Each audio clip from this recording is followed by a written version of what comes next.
news. Even that seems far from commonplace. Only a code summons for a meeting of the Rosicrucians.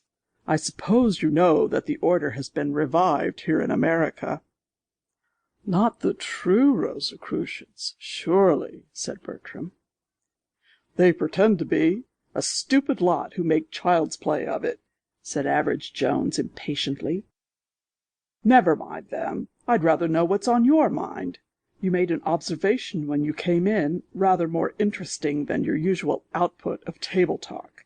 You said 'but,' and nothing further. The conjunction 'but' in polite grammar ordinarily has a comet-like tail to it."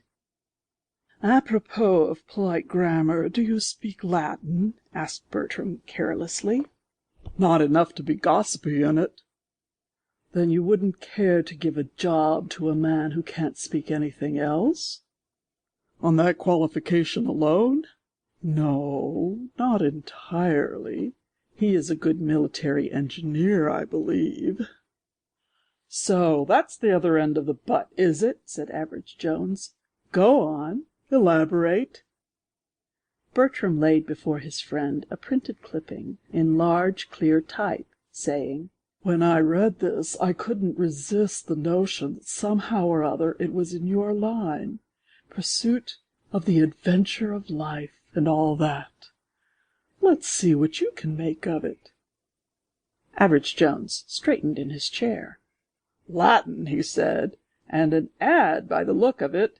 Can our blind friend, J. Alden Honeywell, have taken to the public prints?" "Hardly, I think. This is from the Classical Weekly, a Baltimore publication of small and select patronage." "Looks rather alluring," commented Average Jones with a prolonged drawl. "Better than the Rosicrucian fakery, anyway." He bent over the clipping, studying these words: "L. Livius M.F. Praenestinus, quod libet in negotium non inhonestum qui victum merium locare velim, literatus sum, scriptum facere bene scio, stipendia multa emeritus, scientiarum belli, procertim muniendi sum peritus. Hoc de re pro me spondebit M. Agrippa. Latine tantum solo.